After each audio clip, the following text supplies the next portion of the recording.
সব সাধনা, এই বিষয়টা কি? কুম্ভ স্নান করলে কি হয়? যোগিনী কারা? কোনো বাড়িতে যদি অপঘাত ঘটে থাকে সেই বাড়ির কি বাস্তুদোষ হয়? সব সাধনায় যে সব ব্যবহার করা হবে কি যে কোনো সব হতে পারে? কোনো যোগিনী সামনে আসতে পারে যার উন্মুক্ত লাস্যময় দেহ সাধকের বিভ্রান্তি সৃষ্টি করতে পারে। হাঁ করা মুখে চাল ভাজা, ছোলা, কলাই ভাজা দিতে হবে, তার সঙ্গে কারণ বাড়ি। ঠিক ঘোড়ার পিঠে যেমন করে চেপে বসে, সাধক সেইভাবে মৃতদেহের পিঠের ওপরে চেপে বসবে। হঠাৎ করে সবের মধ্যে স্পন্দন সঞ্চারিত হবে। এই সময় অনেক রকমের বিভীষিকা দর্শন হতে পারে। সবচেয়ে দুরূহ পর্যায় হলো দেবী দর্শনের আগের মুহূর্ত। চোখের সামনে কোথাও কোনো প্রাণের স্পন্দন নেই, কিন্তু নিচে নিথর শরীরটা থরথর করে কেঁপে কেঁপে উঠছে। উড়িষ্যা প্রদেশে একটি মূর্তি পাওয়া যায়, তাকে বলা হয় নবগুঞ্জর। কিন্তু এই সাধনে যদি এতটুকু ত্রুটি হয় তাহলে সাধকের যা পরিণতি হবে তা মুখে কর্তব্য নয়। এই বিশেষ তিথিতে কুম্ভ যোগে সেখানকার জলধারাতে অমৃত ভেসে যায়, এবং এই পরিস্থিতিতে যদি একবার সে সব দেহকে ত্যাগ করে তাহলে কিন্তু চরম বিপত্তি। সব সাধনায় ব্যবহৃত সবকে অবশ্যই তরুণ হতে হবে, অপঘাতে মরতে হবে। আত্মহত্যাজাত সব সাধনে ব্যবহৃত হবে না। সেখানে কখনো কখনো প্রত্যক্ষ সঙ্গমের অবকাশ আছে, সেটা কেবল ওই ভোগ্যা শক্তির দ্বারাই হতে পারে। উচ্চ বর্ণীয়া নারীকে সাধন সঙ্গিনী করা হয়নি তন্ত্রে। তন্ত্রে নটি, কাপালিকা, বেশ্যা ইত্যাদি নারীদেরকে বেছে নিয়ে আসা হয়েছে।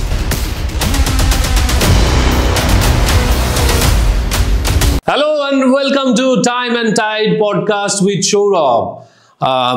প্রচুর হিট হওয়ার পর বা বহু মানুষ দেখার পর এবং আবার অনুরোধ করার পর আমরা আজকে আবার এসে পৌঁছেছি শ্রী শ্রী ব্রহ্মময়ী কালীবাড়ি নোয়াপাড়াতে। এবং অবশ্যই আপনারা বুঝতে পারছেন আমার সঙ্গে অতিথি কে আছেন। হ্যাঁ, আমার শিক্ষক, আমার স্যার স্বামী পরমাত্মানন্দজি। স্যার কেমন আছেন? আছি, ভালোই আছি। না, আপনি তো ভালো আছেন, কিন্তু আমি অনেকদিন ধরে ভালো থাকার চেষ্টা করছি, থাকতে পারছি না।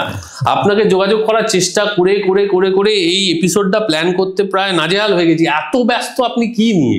আসলে সময়টা যেটা চলছে, একদিকে তো বাংলাদেশ উত্তাল, সেখানে সংখ্যালঘু হিন্দু, খ্রিস্টান, বৌদ্ধ তাদের ওপর অন্তর্বর্তীকালীন যে সরকার, সেই সরকারের একটা বিমাতা সুলভ আচরণ, তার উপর হিন্দুদের নিরন্তর অত্যাচার, নরমেধ যজ্ঞ, হিন্দু মহিলা, হিন্দু মেয়ে তাদের সম্ভ্রম নিয়ে টানাটানি, হিন্দু সাধুদের ওপর আক্রমণ, মঠ মন্দির আশ্রম সেগুলো তছনছ হয়ে যাচ্ছে, লুটতরাজ হয়ে যাচ্ছে, বিগ্রহের গায়ের গয়না অলংকার তৈজস আশ্রমে সেগুলো লুটপাট করে নিয়ে চলে যাচ্ছে। যখন একটা এরকম প্রচণ্ড অস্থিরতা একবারে সেই বাংলাদেশের গায়ে থাকা, অর্ধেক বাংলায় আমরা থাকি, অর্ধেক বাংলায় ওরা থাকে,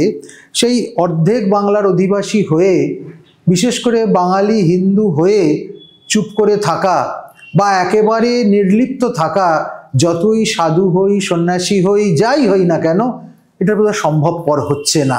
আর হচ্ছে না বলেই বাইরের আহ্বানে আমার পড়শি দেশের যে ভাই বোনেরা রয়েছে, যে আত্মীয় স্বজনেরা রয়েছে, যে মা বাবারা রয়েছে, যে বয়োজ্যেষ্ঠরা রয়েছে, তাদের ডাকে সাড়া না দিয়ে বা তাদের কথা না ভেবে থাকা এটা সম্ভবপর হচ্ছে না। আর সেই সঙ্গে সঙ্গে শুরু হয়ে গেছে প্রয়াগরাজে কুম্ভযোগ। আপনি কুম্ভে গেছিলেন, আমি ফেসবুকে ছবি দেখলাম। এই সমস্ত কিছু নিয়ে ধার্মিক, সামাজিক, রাজনৈতিক এই সব রকম উথাল পাথাল করে আর আলাদা করে বসা হয়ে উঠছে না। হ্যাঁ, মানে আমাদের কাছে বারবার করে রিকোয়েস্ট আসছিল যে স্যারের এপিসোড কবে আসবে, স্যারের এপিসোড কবে আসবে। আজকে আমরা খুব খুব একাডেমিক্সে না গিয়ে যদি বেসিক যে বিষয়গুলো নিয়ে মানুষের খুব জানার ইচ্ছে সেই ধরনের কিছু বিষয় নিয়ে কথা বলি। যেমন সব সাধনা, এই বিষয়টা কি? আচ্ছা, সব কি? মৃতদেহ না, বাসনা বিরহিত দেহ। শুধু মৃতদেহ নয়, আচ্ছা, মৃতদেহের কি হয় আসলে, মৃতদেহের সবই থাকে, অঙ্গ প্রত্যঙ্গ তো সবই আছে মৃতদেহে, নেই শুধু বাসনা। সেই বাসনা অনুযায়ী সে কোনো ক্রিয়া করতে পারছে না। সাধককে ওই সববৎ হতে হবে যে সাধনার দ্বারা, সেই সাধনাটাই হচ্ছে সব সাধনা। তার জন্য প্রয়োজন প্রত্যক্ষ একটি মৃতদেহ। এই প্রত্যক্ষ যে মৃতদেহ একদম নিকষ কালো অন্ধকার, গ্রামের উপান্তে শ্মশানের শেষ দিকে তীব্র চতুর্দশী অমাবস্যার রাতে দেখা যাচ্ছে একটি শব শায়িত হয়ে রয়েছে। সেটা কিভাবে? উল্টো হয়ে। অনেকে দেখে যে সোজাভাবে পড়ে রয়েছে, না তা নয়, উল্টো হয়ে থাকতে হবে। কিন্তু আমরা প্রচুর ছবি দেখেছি যে এরকম একেবারেই সব রয়েছে, তার উপর বাবু হয়ে এরকম করে বসে রয়েছে, তার পেটের ওপর বসে রয়েছে। একেবারেই নয়, এইখানেই আসতে চাইছি। সব থাকবে উপুর হয়ে, চিত হয়ে নয়, আর তার পিঠের ওপর আসন তৈরি হবে। সে আসনটা আগে সেখানে একটি যন্ত্র আঁকা হবে। সেই যন্ত্রের ওপর সাধক কিন্তু আদৌ বাবু হয়ে বসবে না, যেটা আমরা ভাবতে এবং দেখতে অভ্যস্ত। একেবারেই বাবু হয়ে নয়।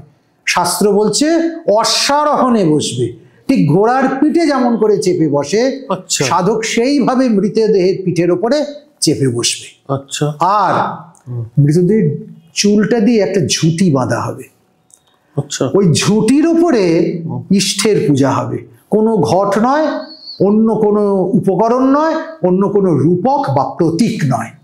ওই সব ঝুঁটিতে ইষ্ট দেবীকে আবাহন করা হবে।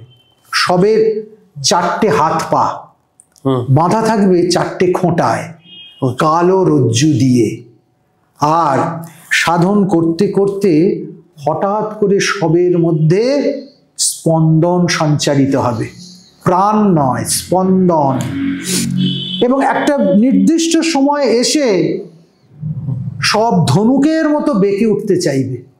সে মাথাটাকে উপরের দিকে তুলবে, তখন নির্দিষ্ট মন্ত্রে সবের ওই বেদন করা মুখে, হাঁ করা মুখে চাল ভাজা, ছোলা, কলাই ভাজা দিতে হবে। দিতে হবে তার সঙ্গে কারণ বাড়ি। সেই কারণ বাড়ি চাল, ছোলা, কলাই ভাজায় যখন সব সন্তুষ্ট হবে, ধীরে ধীরে আবার সে সমান্তরাল হয়ে যাবে এবং সাধক ক্রমশ তার সাধন রাজ্যে, জপের রাজ্যে প্রবেশ করতে থাকবে। এই সময় অনেক রকমের বিভীষিকা দর্শন হতে পারে। কিরকম? কোনো যোগিনী সামনে আসতে পারে, যার উন্মুক্ত লাস্যময় দেহ সাধকের বিভ্রান্তি সৃষ্টি করতে পারে। কোনো ভূত প্রেতের আবির্ভাব হতে পারে, কোনো বিকট দৃশ্য তার সামনে আসতে পারে। যাই আসুক না কেন, সেটা যথেষ্ট ভয়ঙ্কর, তাকে ভয় ধরাবে, সে ওখানে বসে থাকতে পারবে না। এবং এই পরিস্থিতিতে যদি একবার সে সব দেহকে ত্যাগ করে, তাহলে কিন্তু চরম বিপত্তি, মৃত্যু ছাড়া আর অন্য কোনো দ্বিতীয় পন্থা নেই। My goodness. এবং ওই অবস্থায় কোনো কোনো সময় সাধকদের কি করতে হয়, কান আর চোখ বেঁধে নিতে হয় নিজেকেই, যাতে বাইরের শব্দ যতটা সম্ভব সে অ্যাভয়েড করতে পারে, দৃশ্যটা সে না দেখে যেন থাকতে পারে। এই করতে করতে একটা অদ্ভুত পরীক্ষা আসবে তার সামনে। সে পরীক্ষাটা কি? সামনে এসে মাই যেন আবির্ভূত হবে, আবির্ভূত হয়ে তাকে বর দিতে চাইবে। কি বর দিতে চাইবে? বিভিন্ন পার্থিব বর। তুমি এটা নাও, ওটা নাও, বাড়ি নাও, গাড়ি নাও, নাম নাও, যশ নাও, সুন্দরী রমণী নাও, ইত্যাদি অনেক কিছু। একবার যদি সাধক তাতে ভুল করেও হ্যাঁ করে দেয়, তাহলেও কিন্তু সে সাধনায় ঠকে গেল। তাকে তখন বলতে হবে যে আমি এটা চাই না, আমি মাতৃদর্শন চাই। কেননা যিনি এসেছেন তিনি মাতৃরূপা যোগিনী, মা নন তিনি। এইটাতে যিনি সিদ্ধ হবেন, এই হার্ডেলটাও যে পেরিয়ে যাবে, তখন দৈববাণী হবে, বৎস আমি সন্তুষ্ট হয়েছি। এবং মা সত্যি সত্যি অবতীর্ণ হবে, দেবী দর্শন হবে ওই সব সাধনের শেষে। এবং সব সাধনের শেষে দেবী দর্শন হলে দেবীকে বলিদানের দ্বারা সন্তুষ্ট করতে হবে। কি বলিদান? চালের পিটুলি দিয়ে তৈরি করতে হবে বিভিন্ন অবয়ব, মা যেরকম বলবেন। সেটা কখনো মনুষ্যবয়ব হতে পারে, কখনো কুঞ্জর হতে পারে, হয় হস্তি হতে পারে, নানান রকম। সেইগুলো নিবেদন করবার একটি বিশেষ পদ্ধতি এবং প্রণালী আছে। 3 দিন ব্যাপী সাধক কোনো নৃত্য গীত শ্রবণ দর্শন করবে না এবং দেবী ভাবে আবিষ্ট হয়ে থাকবে। আর সব সাধনের সবচেয়ে দুরূহ পর্যায় হলো দেবী দর্শনের আগের মুহূর্ত, যখন সারা শ্মশান ভূমি নিস্তব্ধ, দূর দূর থেকে শিবারব ধ্বনিত হয়ে আসছে, হঠাৎ হঠাৎ হাওয়া বইছে, কোথাও থেকে মনে হচ্ছে অশরীরী নির্দেশ, চোখের সামনে কোথাও কোনো প্রাণের স্পন্দন নেই, কিন্তু নিচের নিথর শরীরটা থরথর করে কেঁপে কেঁপে উঠছে। এই সময় নিজেকে ধরে রাখা, ইষ্টপদে মন দিয়ে রাখা এবং সঠিকভাবে সাধন মার্গে অচল হয়ে থাকা, এটাই হচ্ছে সবচেয়ে বড় সাধকের কাছে চ্যালেঞ্জ। এই জন্য সব সাধনা এত দুরূহ। এবং যে নিজেরা সব সাধনা করেছে, সে সব সাধনার সমস্ত গম্ভীর বিষয়টা স্পষ্ট করে মানুষকে বুঝিয়ে দিতে পারবে না। এটা কেবলমাত্র গল্প নয়, কেবলমাত্র তত্ত্ব নয়, এই সব তত্ত্ব এবং গল্পগুলোকে ছাড়িয়েও এক অদ্ভুত উপলব্ধি, যে উপলব্ধি তাকে পৌঁছে দেবে ব্রহ্মার 7 সহোদর দেবী দর্শন। আচ্ছা, আর এই যে সব সাধনায় যে সব ব্যবহার করা হবে, কি যে কোনো সব হতে পারে? না, সব সাধনায় ব্যবহৃত সবকে অবশ্যই তরুণ হতে হবে, তাকে অপঘাতে মরতে হবে। আত্মহত্যাজাত সব সাধনে ব্যবহৃত হবে না। আচ্ছা, ও সুইসাইড করলে সেটা হবে না, তাকে অপঘাত হতে হবে, যষ্টিবিদ্ধ হতে হবে, খুন হতে হবে। কখনো কখনো এমন হতে পারে যে তাকে বিশেষ উদ্দেশ্যে মেরে ফেলা হয়েছে, কিন্তু বিষ প্রয়োগে নয়। বিষ প্রয়োগের মরা সব সাধনে ব্যবহার করা যায় না, ওটা নিষেধ করা আছে। আচ্ছা, উৎকৃষ্ট হয় জলে ডোবা মরা, উৎকৃষ্ট হয় খুন হওয়া মরা, এই রকম বিহিত সব। এবং তাকে হতে হবে কোনো শনি মঙ্গলবার বা অষ্টমী, চতুর্দশী, অমাবস্যা, এই রকম তিথিতে ওই কাণ্ডটি ঘটতে হবে। ও বাবা! সেই সময় সবটিকে সংগ্রহ করতে হবে, তাকে শ্মশান ভূমিতে নিয়ে আসতে হবে। প্রথম প্রহর কেটে যাবে, 8টা হয়ে যাবে, দ্বিতীয় প্রহর শুরু হবে, সেই সময় থেকে পুজো পাঠ শুরু হবে। তৃতীয় প্রহরের লগ্নে সাধক অশ্বারোহণে বসবে এবং কোন হস্তবন্ধনে কি কি মন্ত্র আছে, কোন জায়গায় কি কি বলিদান করতে হবে, এখানে বলিদান মানে কিন্তু ছেদন বলি নয়, উপহার নিবেদন বলি, সেইগুলো দিয়ে সবকে বন্ধন করতে হবে। সবের দর্বজুটি কোন মন্ত্রে বন্ধন করতে হবে, দর্বজুটির মধ্যে কিভাবে পূজা হবে, এই সমস্ত বিস্তৃতভাবে তন্ত্রে উল্লেখ করা আছে। শুধু প্রয়োজন উপযুক্ত গুরুর, উপযুক্ত দ্রব্যের এবং উপযুক্ত স্থান কালে। কারণ যথাযথ সব সাধন এতাবৎ কালে আইনি বাঁধার জন্য এবং সামাজিক শৃঙ্খলা রক্ষার জন্য সম্ভবপর হবে না। ফলে সাধকের যদি ভাগ্যে থাকে এবং সব যদি অনুকূল হয়, তাহলে সেই পথে সে চলতেও পারে। সব সাধনের এত রকমের নিয়ম আছে যে নিয়মগুলোকে লঘু করে দিলে বা পালন না করলে সব সাধন সার্থক হয় না। আপনি আমাকে আরেকটা জিনিস বলুন, যে সাধক কি সাধারণ জাগতিক ইচ্ছা পূরণের জন্য সব সাধনকে ব্যবহার করে? না, তাহলে শুধুমাত্র তার ওই পারমার্থিক কল্যাণের জন্যই সব সাধন। সব সাধন তো আলটিমেট সাধনা। নিজেকে সব রূপে শেষে চিন্তা করতে হবে, কল্পনা করতে হবে যে আমি শুধু সবের ওপর বসেই সবাসনার ধ্যান করছি তাই নয়, আমি নিজেও একটি সব। যতক্ষণ না আমি সব হতে পারছি, আমার হৃদয়ে দেবী এসে অধিষ্ঠিতা হবেন না। এই মানসিক পর্যায়ে উন্নীত হবার জন্যই প্রত্যক্ষভাবে সব সাধনকে অবলম্বন করা। কিন্তু এই সাধনে যদি এতটুকু ত্রুটি হয়, এতটুকু যদি কোথাও কোনো হানি হয়, তাহলে সাধকের যা পরিণতি হবে তা মুখে কহতব্য নয়। অত্যন্ত কঠিন পরিস্থিতি, তার মৃত্যু হতে পারে, তার হার্ট ফেল হয়ে যেতে পারে, তার অঙ্গহানি হতে পারে, তার বিভিন্নভাবে অকল্যাণ তো হবেই। অতএব এটা অত্যন্ত দুরূহ একটা বিষয়। শুনতে যতই ভালো লাগুক না কেন, কাজ এবং উপযুক্ত গুরু, উত্তর সাধক, তাকে নিয়ে এই ক্রিয়াতে সিদ্ধ হওয়া এই একমাত্র ভগবতীর কৃপা ছাড়া সম্ভবপর নয়। আপনি বললেন যে সব সাধনার একটা ফেজের সময় যোগিনী আসবেন। যোগিনী কারা? যারা মায়ের শক্তির সঙ্গে অভিন্না, কিন্তু তারা মা নন। আর তারা এসে কি করবেন? সাধককে পরীক্ষা করবেন। যেমন মাকে ঘিরে রাখেন 64 যোগিনী, দেবী কালিকাকে ঘিরে রাখেন 15 যোগিনী, 15 জন যোগিনী। এই যোগিনীরা হচ্ছে মায়েরই অভিন্ন তনু, কিন্তু এরা মা নয়। এদের সাধনায় সিদ্ধ করে সন্তুষ্ট না করতে পারলে মাতৃ সান্নিধ্য লাভ করা সম্ভব হয় না।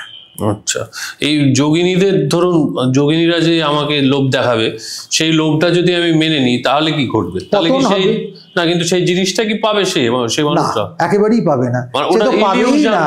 হ্যাঁ, সে পাবেই না, কিন্তু তার ডাকে সাড়া দিয়ে সে যেটা করতে এসেছিল সেটাও তার নষ্ট হয়ে যাবে। আচ্ছা, এই জন্য অতি সতর্ক হতে হয় এবং সাধককে নির্লোভ হতে হবে, শুচিস্মিত হতে হবে, তাকে পবিত্র হতে হবে, গুরুগত প্রাণ হতে হবে, সদা সর্বদা ইষ্ট পদে মতি রাখতে হবে। মনে রাখতে হবে আমার লক্ষ্য মাকে পাওয়া, জাগতিক বস্তুকে নয়। তার মানে এই যে বলা হয়ে থাকে বেসিক্যালি সব সাধনার মাধ্যমে এই কাজ করে দেওয়া হবে, যোগিনী সাধনা, একেবারেই বাজে কথা, সম্পূর্ণ ভ্রম।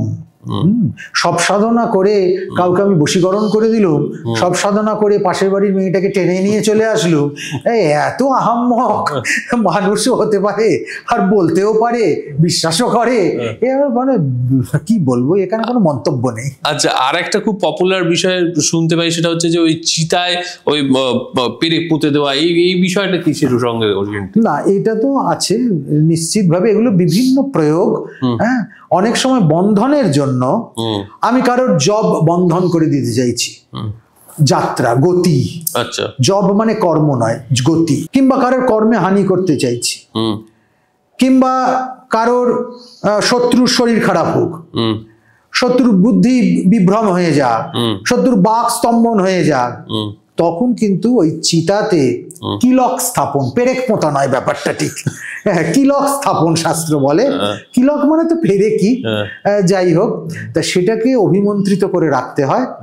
তারপর অর্ধদগ্ধ চিতায় কোথাও নিক্ষেপের কথা বলা আছে, যে সব মাঝখানে এসে পৌঁছেছে পুড়তে পুড়তে, সেই সময় নিক্ষেপ করা, কিংবা জল ঢেলে দিয়ে সব যাত্রীরা চলে গেছে, সেইখানে গিয়ে যে অর্ধদগ্ধ কাঠগুলো পড়ে রয়েছে সেইখানে সেগুলোকে রোপণ করা। তার নির্দিষ্ট মন্ত্র আছে এবং এই কর্মের ফল অত্যন্ত সুদূর প্রসারী। ফল এটার ফলবেই, বিশেষ করে বশীকরণের ক্ষেত্রে, বিদ্যা লাভের ক্ষেত্রে, মামলা মকদ্দমায় শত্রুকে জব্দ করার ক্ষেত্রে এই চিতাতে কিলক স্থাপন একদম অব্যর্থ ফলদায়ী।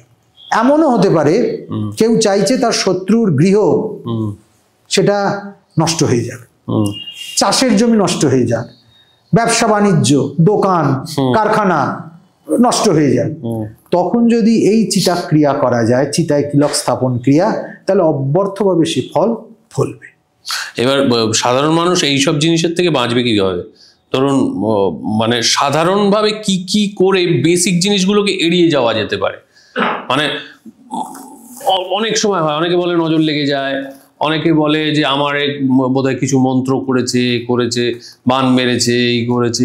মূল দরজার উপরে যদি একটি রাহুর মুখ লাগিয়ে রাখা যায়, রাহু রেখা, তাহলে কিন্তু অনেক দুষ্ক্রিয়া থেকে মুক্তি পাওয়া যায়। তার চেয়েও সহজ অথচ অব্যর্থ একটা উপায় আছে, সেটা হচ্ছে উড়িষ্যা প্রদেশে একটি মূর্তি পাওয়া যায়, তাকে বলা হয় নবগুঞ্জর। নবগুঞ্জর? হ্যাঁ, ভগবান একবার এই নবগুঞ্জর মূর্তি অর্জুনকে দর্শন করিয়েছিলেন। এটা 9টা পশু মিলিত হয়ে একটা মূর্তি তৈরি হয়েছে। আচ্ছা, কোন পশুর লেজ, যেখানে সাপ লেজের মতো হয়েছে, সেই পশুর কুঁচটা বৃষের কুঁচ থেকে নেওয়া হয়েছে, মাথাটা মোরগের, গলাটা ময়ূরের, একটা হাত হাতির, একটা পায়ে, এইরকম 9টা প্রাণীর অংশ নিয়ে এই নবগুঞ্জর মূর্তি। কিচ্ছু করতে হবে না, কেবল এই নবগুঞ্জর মূর্তি দরজার উপরে দেওয়া থাকবে, আর প্রত্যহ একটু তুলসী পাতা তাতে দিতে হবে সাদা চন্দনে মাখিয়ে। সদর দরজার উপরে? সদর দরজার উপরে। আচ্ছা, মানে কি এদিকে বাইরের দিকে মুখ করে থাকবে না, ভেতর দিকে মুখ করে থাকবে? ভেতর দিকে মুখ করে থাকবে, মানে বেরোবার সময় ওটা দেখে মানুষ বেরোবে এবং ভেতর দিকেই থাকবে, রাস্তার দিকে নয়। আচ্ছা, এই নবগুঞ্জরটাকে যদি স্থাপন করা যায় কোনো পূর্ণিমার দিন বা শুক্লপক্ষের বৃহস্পতিবার দিন বা কোনো শুভ তিথি দেখে, তাহলে অব্যর্থভাবে ওই বাড়ির বাস্তুদোষ কেটে যাবে, ভূত পেতের ক্রিয়া চলে যাবে, কেউ যদি খারাপ করে থাকে সেটাও নষ্ট হয়ে যাবে। শুধু নবগুঞ্জর মূর্তিকে ওখানে বসাতে হবে এবং তাকে প্রতিদিন একটু তুলসী আর চন্দন দিতে হবে। এইটা মেনটেন করলে অনেক ভালো বাস্তুতে হবে। আচ্ছা, আর কোনো বাড়িতে যদি অপঘাত ঘটে থাকে সেই বাড়ির কি বাস্তুদোষ হয়? নিশ্চিতভাবে হয়, এবং সেক্ষেত্রে সে বাস্তুদোষ খণ্ডন করতে হবে, নৃসিংহ প্রয়োগ করতে হবে। অপঘাতে কেউ মরেছে সেক্ষেত্রে নারায়ণ বলিযাগের ব্যবস্থা করতে হবে। এরকম শাস্ত্রীয় কিছু প্রতিবিধান আছে, যে প্রতিবিধানগুলো পালন করলে অপঘাতজনিত যে দোষ সেটা কেটে যায়। তাতেও যদি দোষ না কাটে বলে মনে হয়, তাহলে পুরস্কার শান্তি ক্রিয়া করতে হবে। এই পুরস্কার শান্তি একটা বৃহৎ কর্মকাণ্ড, তেমন কোনো তান্ত্রিক কর্ম নয়, একেবারে শাস্ত্র বিহিত স্মার্ত কর্ম। আচ্ছা, সেটা যদি প্রয়োগ করা যায় তাহলেও দোষ কেটে যায়। তাও যদি সম্ভব না হয় তাহলে নৃসিংহ প্রতিষ্ঠা করতে হবে। নৃসিংহ প্রতিষ্ঠা করতে হবে? হ্যাঁ, প্রতিষ্ঠা মানে যে একদম ঠাকুর এনে বসিয়ে ফেলা তা নয়, বিশেষ কোনো দিন দেখে নৃসিংহের একটি ক্রিয়া আছে, সেই নৃসিংহ প্রয়োগ যদি তন্ত্রমতে করা যায় তাহলেও কিন্তু এই সমস্ত দোষগুলো একেবারে অপনোদন হয়ে যেতে পারে। পূর্বসূরি যদি কোনো অভিশাপ ইনহেরিট করে থাকে, যেটা ধরুন অনেক সময় বলে না, এই যুগে পেয়ে বললো তুমি নির্বংশ হবে, বা তোমার বাড়িতে কোনোদিন সুখ আসবে না, বা তোমার বাড়িতে বিয়ে হলে কোনোদিন সে সুখী হবে না, ভালো হবে না, এইসব অভিশাপের হাত থেকে পরবর্তী জেনারেশন যে সত্যি কিছু করেইনি, আনরিলেটেড ট্রুলি, সে কি করতে পারে? সেক্ষেত্রে 21 দিন ব্যাপী গজোদ্ধারণ পাঠ, একটি বিশেষ লীলা, ভগবানের গজোদ্ধারণ লীলা। এই লীলা যদি পাঠ করা যায়, গজোদ্ধারণ পাঠ 21 দিন ব্যাপী হবে, তাতে শান্তি হবে। যদি এমন হয় যে পূর্বপুরুষের কেউ অভিশাপ দিয়ে গেছে, কিংবা কেউ খুব কষ্ট নিয়ে মরেছে, তারপর থেকেই দেখা যাচ্ছে ফ্যামিলিটা আস্তে আস্তে আস্তে আস্তে শেষ হয়ে যাচ্ছে, সেক্ষেত্রে আমাদের অতি অবশ্যই শ্যামা সস্তয়ন প্রয়োগ করতে হবে। এই শ্যামা সস্তয়ন 3 দিন ব্যাপী একটা বিশেষ ক্রিয়া। শ্যামা সস্তয়ন থেকে বোঝাই যাচ্ছে এটা কালী নিয়ে একটি বিশেষ প্রক্রিয়া, কিন্তু এটা একটি কালী পুজো নয়। আচ্ছা, কেউ ভালো 3 দিন ধরে খালি কালী পুজো করে যাব, শ্যামা সস্তয়ন হয়ে যাবে, কিন্তু ব্যাপারটা তা নয়। শ্যামা সস্তয়ন একটি বিশেষ প্রক্রিয়া, যেটা ওই রাত্রিকালেই হবে, 3 দিন ব্যাপী হবে এবং শ্যামা সংক্রান্ত। যারা এই শ্যামা সস্তয়নের অভ্যস্ত, সেই রকম আদর্শ তন্ত্র ক্রিয়াবিদদের দ্বারা এটা প্রয়োগ করলে ম্যাজিকের মতো ফল হবে। এটা শাস্ত্র বিহিত একটি কর্ম। কুম্ভ স্নান করলে কি হয়? অমৃতত্ব লাভ হয়। কুম্ভ স্নান, আসলে কলিতে দুটো জিনিসে ধর্ম এসে ঠেকেছে, একটা স্নানে, একটা দানে। আচ্ছা, তুমি তিথিতে যথাযথ যোগে স্নান করো, বৈধ স্নান করো, তাতেই তোমার পুণ্য লাভ হবে। কলির জীব অল্পায়ু, শিষ্ণদর পরায়ণ, অন্নগত প্রাণ, সে অনেক সাধন ভজন কোথা থেকে করবে? সে সংসারই চালাতে পারছে না, সে বহির্মুখ মনকে অন্তরের দিকে টেনে আনতে পারছে না, সে বহিরিন্দ্রিয়কে অন্তরিন্দ্রিয়ে আন্তরিক সুধা দিয়ে ধৌত করতে পারছে না। তাকে যদি খুব কঠিন কঠিন সাধনা বলা হয়, সে আদপেও হয়তো শুনবেও না, করা তো দূরের কথা, শুনবেও না।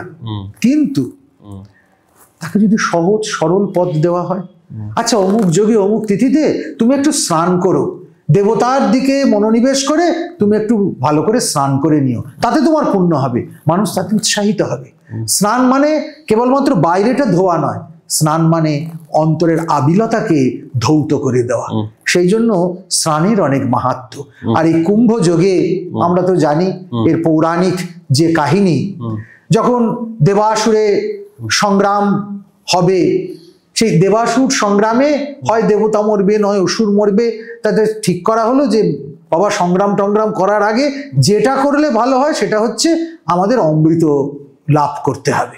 আর অমৃত লাভ করতে গেলে কি করতে হবে? সমুদ্র মন্থন। মন্দারকে আমাদের মন্থন দণ্ড করা হলো, নাগরাজ বাসুকীকে মন্থন রজ্জু করা হলো, এইবার মন্থন শুরু হলো। একদিকে দেবতারা, একদিকে অসুর। মাথার দিকটা ধরলো অসুরেরা, কেন ওইখান থেকে বিষ বেরোতে পারে, তো ওই জন্য ওটা মাথার দিকটা দিয়ে দিয়েছে অসুরদের, আর ল্যাজ ধরেছে দেবতারা, ওইখানে মরবার ভয় নেই। তো এইসব করে ঠরে যখন অমৃত নিষ্কাশিত হলো, অমৃত উঠলো, তখন এবার দেবতারা প্ল্যান করলেন যে অমৃত যদি অসুররা পান করে যায় তাহলে তো আর তাদের কোনোদিনই কেউ মারতে পারবে না, তা কি করা যায়? ছুটলেন বিষ্ণুর কাছে। বিষ্ণু মোহিনী মূর্তি ধারণ করে এসে অমৃত পরিবেশন করলেন। দুদিকে বসিয়ে দিয়েছেন, একদিকে দেবতা, অন্যদিকে অসুরেরা। বিষ্ণু করছেন কি, অসুরের দিকে যখন যাচ্ছেন তখন আর অমৃত দিচ্ছেন না, তখন তাদের কাউকে আলিঙ্গন করছেন, কাউকে চুম্বন করছেন, কাউকে নানান রকমের ভঙ্গিমা দেখাচ্ছেন। অসুরেরা সাই দেখে বিমোহিত হয়ে যাচ্ছে, আহা আমার কি যেন হলো। আর তার পর মুহূর্তে দেবতাদের কাছে চলে গিয়ে তাদের পাতে এক হাতা করে অমৃত পরিবেশন করে দিচ্ছেন, দেবতারা চেটে পুটে খেয়ে নিচ্ছে। এটা একটা টিপস। হ্যাঁ, ওই জন্যই ভগবান মোহিনী মূর্তি ধারণ করেছেন। ব্যাপারটা বুঝে গেল একজন, সে হচ্ছে রাহু। সে ওই চন্দ্র এবং সূর্যের মাঝখানে গিয়ে বসে পড়ল, তার পাতেও পড়ে গেল। এটা বিষ্ণু অতটা লক্ষ্য করেনি। সেই যে অমৃতটা পান করেছে বুঝতে পেরে গেলেন দেবগুরু বৃহস্পতি, আরে এ তো অসুরের মুখে চলে গেল। সঙ্গে সঙ্গে ইশারা করলো চন্দ্র সূর্যকে, এবং চন্দ্র সূর্যের ইশারাতে বিষ্ণুর চক্রে রাহুর মস্তক কর্তিত হয়ে গেল, মাথা কাটা গেল। কিন্তু যেহেতু অমৃত পান করেছে মাথাটাও বেঁচে রইল, আর অমৃত রস দেহে বয়ে এসেছে, দেহটাও বেঁচে রইল। দুটো একসঙ্গে হতে পারলো না, হয়ে গেল রাহু আর কেতু।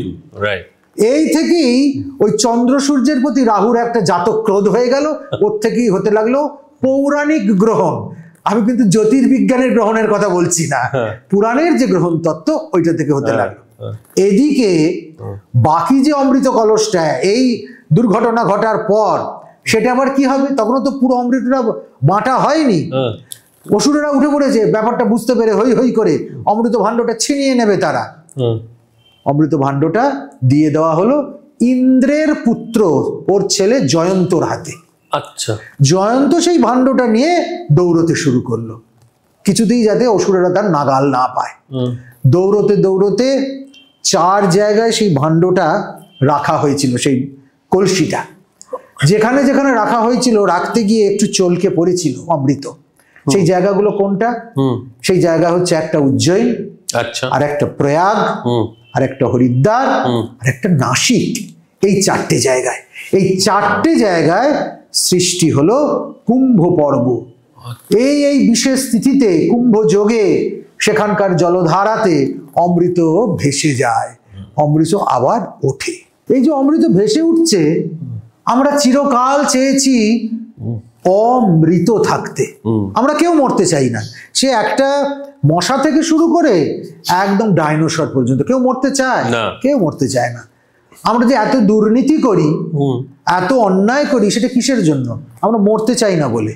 আমরা ভাবি দুর্নীতিজাত অর্থ, অন্যায়ভাবে সঞ্চিত ধন সম্পদ আমার আয়ুকে রক্ষা করবে, আমার ভবিষ্যৎকে সিকিওর করবে, আমার বংশ পরম্পরাকে সুখে সমৃদ্ধিতে ভরিয়ে তুলবে। বলবে আচ্ছা আমি তো বাঁচছি না, আমার বংশধারার প্রতি এত আগ্রহ কেন, তাদের নিয়ে আমার এত মাথা ব্যথা কেন? তার একটাই কারণ, আমি মনে করি কি আমি মরলে কি হবে, আমার ছেলে তো বাঁচবে, আমার ছেলের মধ্যে আমি বেঁচে থাকবো, আমার নাতির মধ্যে আমি বেঁচে থাকবো, আমার পুতির মধ্যে আমি বেঁচে থাকবো, অতএব আমি বাঁচতেই থাকবো, আমি মরবই না, আমি অমৃত। এই অমৃত পান, অমৃতে স্নান, অমৃতত্বে উত্তরণ, এটি কুম্ভ পর্বের আদি কথা। কথা। আচ্ছা, আর এই যে গঙ্গাসাগর, আমি আগে ভাবতাম গঙ্গাসাগর বোধহয় কুম্ভের অংশ। না না না, গঙ্গাসাগরের সঙ্গে আবার অন্য উপাখ্যান জড়িয়ে রয়েছে। সেখানে আমরা কপিল মুনির তপস্থলী দেখতে পাই। ভগবান কপিল ওইখানে সাধনা করে সিদ্ধি হয়েছিলেন, আর সগর রাজার 60,000 ছেলে ওইখানে ভস্মীভূত হয়েছিল। মানে কেন ভস্মীভূত হয়েছিল? সগর রাজা তার যে ছেলেপুলেরা তারা এলেন তপস্থলিতে ক্রিয়া করতে। সেই ক্রিয়া করতে এসে মুনির শাপে পড়লেন তারা। মুনি শাপ দিল, শাপ দিতে তারা ভস্মীভূত হয়ে গেলেন। সেই ভস্ম থেকে উদ্ধার হবে কি করে? বলা হলে এই ভস্ম থেকে উদ্ধারের একমাত্র উপায় হচ্ছে গঙ্গাকে আনয়ন করতে হবে। গঙ্গা যদি এর উপর দিয়ে বয়ে যায় তাহলে এরা আবার প্রাণ ফিরে পাবে। সেই গঙ্গাকে আনয়ন করলেন কি? ভগীরথ। এই ভগীরথের গঙ্গা আনয়ন যখন আশ্রম পর্যন্ত এলো, সেই আশ্রমের মধ্যে যে স্তূপীকৃত ভস্ম তার উপর দিয়ে যখন বয়ে গেল তখন তারা প্রাণ ফিরে পেল এবং সেখান থেকে গঙ্গা বয়ে গিয়ে সাগরের সঙ্গে মিশল, সাগর সঙ্গমে। এই জন্য সঙ্গমে এই মকর সংক্রান্তি তিথিতে বিশেষ যোগ হয় এবং সেই যোগে আমরা সবাই সাগর সঙ্গমে স্নান করি। কুম্ভর স্নানের সঙ্গে সাগরের স্নানের কিন্তু কোনো যোগ নেই। তবে হ্যাঁ, বঙ্গে আগে সারা ভারতবর্ষ থেকে আর্যাবর্ত থেকে কেউ আসতো না। কেন আসতো না? এটাকে অচ্যুত ভূমি বলা হতো, ব্রাত্যদের জায়গা বলা হতো। এখানে কেবল একটা জন্যই আসা যেতে পারে, সেটা হচ্ছে গঙ্গাসাগরে মকর সংক্রান্তির স্নান। নচেত আসলে তাকে প্রায়শ্চিত্ত করানো হতো, সে তার জাত যেত। আর সেই প্রায়শ্চিত্তের নাম ছিল ব্রাতস্তম। আসলে চিরকালই বঙ্গভূমি বেদের প্রচলিত ধারার বাইরে। বাংলার একটা নিজস্ব উপাসনা পদ্ধতি আছে, উপাসনা পদ্ধতি ছিল এবং আপামর বাঙালি সেই পদ্ধতি ক্রমে সাধন ভজন করে সেই সাধন শৈলীতে সিদ্ধ হয়েছে। এটাকে অস্বীকার করার কোনো জায়গা নেই।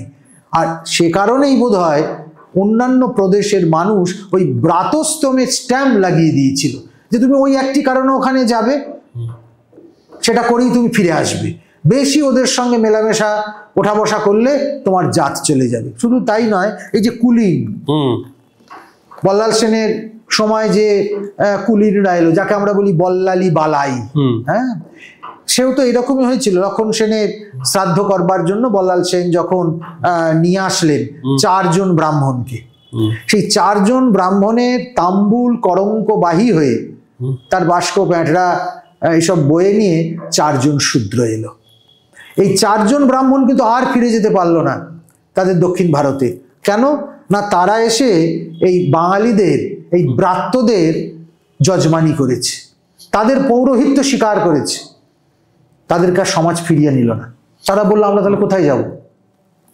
তখন বিধান হলো যে আপনারা এদেশেই থাকবেন। বললো আমরা তো এই দেশে থাকবো, কিন্তু আমরা যে ও দেশের ব্রাহ্মণ, আমরা বর্ণশ্রেষ্ঠ, এই দেশের ব্রাহ্মণদের সঙ্গে আমাদের তো একাকার হয়ে যাবে, তখন আমাদের কৌলিন্য কোথায় যাবে? তো বললো ঠিক আছে, আপনারা হলেন কুলীন ব্রাহ্মণ। আচ্ছা, ওই উপাধ্যায়, বন্দ্যোপাধ্যায়, উপাধ্যায় যারা আছে, মুখোপাধ্যায়, বন্দ্যোপাধ্যায়, চট্টোপাধ্যায়, এরা সমস্ত কুলীন ব্রাহ্মণ।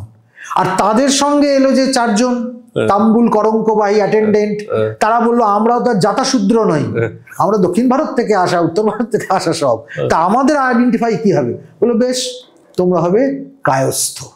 ও ঘোষ, বোস, গুহ, মিত্তির, এরা হচ্ছে কুলীন কায়স্থ। আর ওরা হচ্ছে কুলীন ব্রাহ্মণ, দুজনেই কুলীন হলো। আর বলে দেওয়া হলো এই কুলীনদের মধ্যে ঘর বদলা বদলি হবে। কুলীন ব্রাহ্মণ কুলীন ব্রাহ্মণের মেয়েকে বিয়ে করবে, কুলীন কায়স্থ কুলীন কায়স্থের মেয়েকে বিয়ে করবে। তাহলে তোমাদের সেপারেশনও রইল, আবার বাংলায় তোমরা থাকতে পেলে, তাদের পর্যাপ্ত জমি সম্পত্তি এসব দান করা হলো, তার এখানে দিব্যি রয়ে গেল। আমি এটার দ্বারা এটাই বলতে চাইছি, চিরকালই সারা ভারতবর্ষের একটা তির্যক দৃষ্টি বাঙালিদের প্রতি ছিল।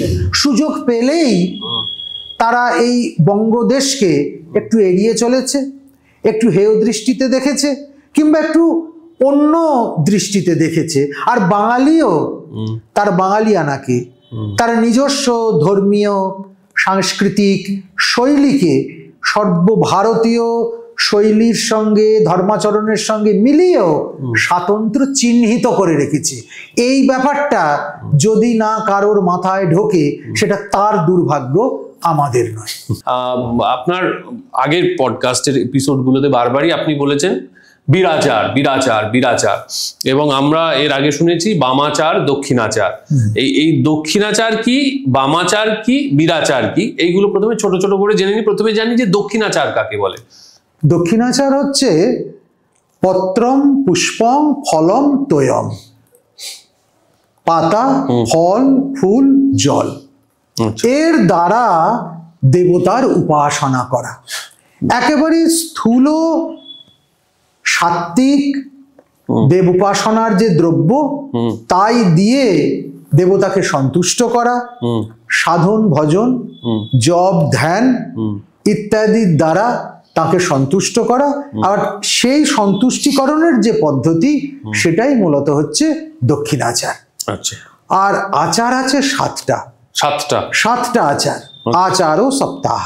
আচ্ছা। তার মধ্যে দক্ষিণাচারের সঙ্গে সঙ্গে আরেকটা আচার আছে, তাকে বলা হয় বিরাচার। হ্যাঁ। বিরাচারটা কি? বিরাচার হচ্ছে এমন 5টা জিনিস নিয়ে দেব উপাসনা, যে 5টা জিনিসই আমাদের দেবতা থেকে বিমুখ করে দেয়। বা আমরা দেবমুখী হতে চাইলে, অধ্যাত্মবাদী হতে চাইলে যে 5টা জিনিসকে আগে বর্জন করার পক্ষপাতী, সেগুলো কি? মদ্য, মাংস, মৎস্য, মুদ্রা এবং মৈথুন। একটু ভক্ত হলেই মানুষ সবার আগে নিরামিষ খেতে শুরু করে, মাছ ছেড়ে দেয়, মাংস ছেড়ে দেয়। মদ্যপান কোনো সমাজেই ঠিক প্রসন্ন দৃষ্টিতে দেখা হয় না, যদিও আপামর সমাজ সেটাতেই ডুবে আছে। এটা একটা মজার ব্যাপার আর কি। তারপরে মুদ্রা এবং মৈথুন তত্ত্ব। আমরা আধ্যাত্মিকতার সঙ্গে জৈবিকতার একটা বৈপরীত্য সব সময় কল্পনা করেছি, মেনে নিয়েছি এবং সেইভাবে চলেছি। দক্ষিণাচারে যে বৈপরীত্যকে এস্টাবলিশ করা হয়েছে, যাকে বলা হচ্ছে নিবৃত্তি মার্গ। কিন্তু বিরাচার নিবৃত্তি মার্গের সাধন নয়, প্রবৃত্তি মার্গের সাধন।